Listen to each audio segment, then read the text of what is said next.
ان آیتوں میں اللہ جل جلالہ نے نبی اکرم صلی اللہ علیہ وآلہ وسلم کے متعلق فرمایا ہے، اور نبی اکرم صلی اللہ علیہ وآلہ وسلم کی مبارک زندگی یہ امت کے لیے ایک نمونہ ہے، ایک درس ہے، ایک سبق ہے۔ اور خود اللہ رب العزت فرما رہے لقد کان لکم فی رسول اللہ اسوۃ حسنہ،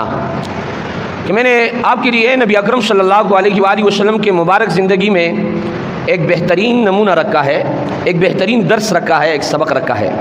لیکن آج کل جتنی بھی چیزیں ہیں، مسلمانوں کے پاس سب چیزوں کے لیے ٹائم ہے، اور نبی اکرم صلی اللہ علیہ وآلہ وسلم کے سیرت سے آگاہ ہونے کے لیے، سیرت سے آشنا ہونے کے لیے، اور نبی پاک صلی اللہ علیہ وسلم کے زندگی کے متعلق علم رکھنے کے لیے ان کے پاس ٹائم نہیں ہے۔ آج ہر کوئی شخص آتا ہے اور نبی پاک صلی اللہ علیہ وسلم کے زندگی سے اپنی لیے دلیل پکڑتا ہے۔ میں آپ کے سامنے چند مثالیں پیش کرتا ہوں۔ جو لوگ باطل پر ہوتے ہیں، جو ان کے پاس وہ نعوذ باللہ وہ بھی اپنی لیے دلائل قرآن اور نبی پاک صلی اللہ علیہ وسلم کی زندگی سے لیتے ہیں۔ مثلا ایک گروہ، ایک جماعت عید الاضحیٰ کے موقع پر سرگرم ہوتا ہے، اور وہ یہ بات کرتے ہیں کہ جناب والا آپ لوگ قربانی کیوں کر رہے ہو؟ آپ کے پڑوس میں ایک شخص ہے، اس کے پاس کھانے کے لیے کچھ نہیں ہے، اور قربانی کے متعلق تو اللہ رب العزت کا فرمان ہے لن ینال اللہ لحومها ولا دماؤها ولکن ینالہ التقوی منکم، کہ اللہ رب العزت کو نہ آپ کے گوشت اور نہ آپ کی خون بہانے کی ضرورت ہے، بلکہ آپ کی نیت کی ضرورت ہے، جو آپ دل میں ارادہ کر رہے ہو اس نیت کی ضرورت ہے۔ لہذا آپ کی نیت اور ارادے میں تو قربانی ہے، لیکن اگر آپ یہ پیسے قربانی کے کرنے کے لیے آپ لیتے ہو، اس کے بجائے آپ کسی غریب کو، آپ سیلاب زدگان کو، آپ زلزلہ زدگان کو، آپ فلاح متاثرین کو دے دو، تو یہ اس سے زیادہ بہتر ہے۔ وہ بھی اپنی لیے دلیل قرآن سے پکڑتے ہیں، حالانکہ اس قرآن مجید کی آیات کا مقصد ہرگز ہی نہیں ہے، بلکہ اللہ رب العزت مسلمانوں سے فرما رہے کہ اپنی نیتوں کو درست کر لو۔ کہیں جو آپ قربانی کر رہے ہو دکھاوے کے لیے تو نہیں کر رہے ہو، کہیں آپ جو قربانی کر رہے ہو گوشت کے لیے تو نہیں کر رہے ہو۔ اللہ رب العزت مسلمانوں کو یہ بتا رہے، اور ایک باطل فرقہ اس آیات کو لے کر اس سے دلیل پکڑتے ہیں۔ یہ دیکھو قرآن میں یہ بات ہے کہ اللہ رب العزت کو نہ آپ کی خون بہانے کی ضرورت ہے، نہ آپ کی گوشت کی ضرورت ہے، لہذا آپ کو قربانی کرنے کی ضرورت نہیں ہے، آپ یہ پیسہ کسی غریب کو دے دیں۔ اگر آپ دیکھیں تو وہ بھی دلیل قرآن سے پکڑ رہا ہے، حالانکہ شریعت مطہرہ نے غرباء کے لیے زکوٰۃ کا سلسلہ مقرر کیا ہے، اور اپنے پیروکاروں کو آرڈر جاری کیا اقیموا الصلاۃ وآتوا الزکاۃ، آپ نماز قائم کرو اور زکوٰۃ دو، یعنی غرباء کا خیال رکھو، جو آپ کے پڑوس میں غریب لوگ ہیں آپ زکوٰۃ کے ذریعے سے ان کی معاونت کرو۔ عید الفطر آتے ہے، صدقہ فطر کا آرڈر اس لیے جاری ہوتا ہے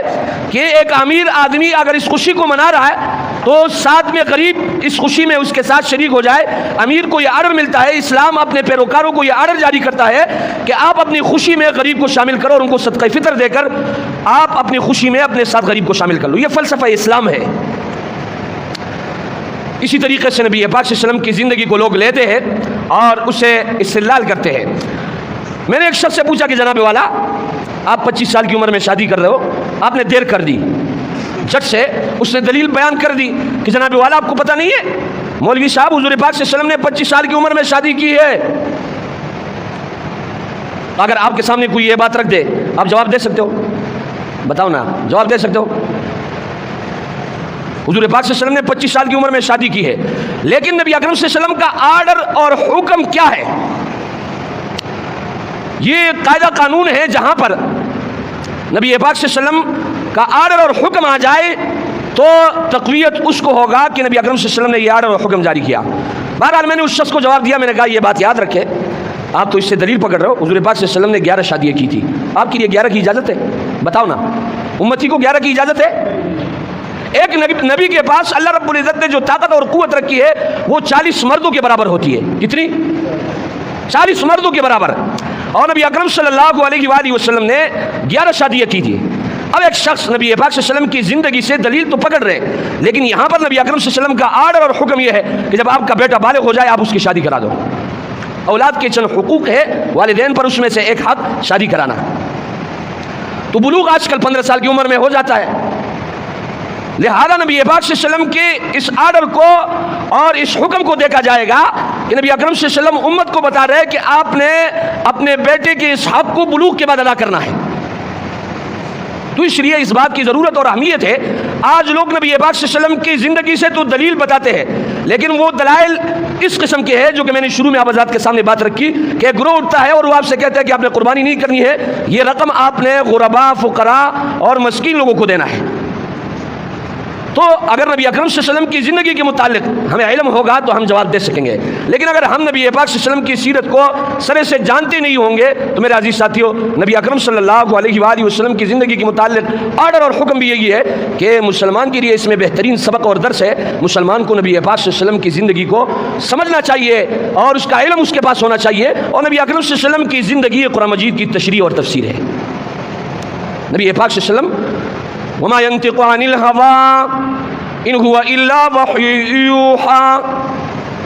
سورہ نجم میں ہے. نبی اکرم صلی اللہ علیہ وسلم اپنے خواہش کے مطابق نہیں بولتے ہیں، وہ یہ بولتے جو اللہ رب العزت کی طرف سے وحی آتا ہے.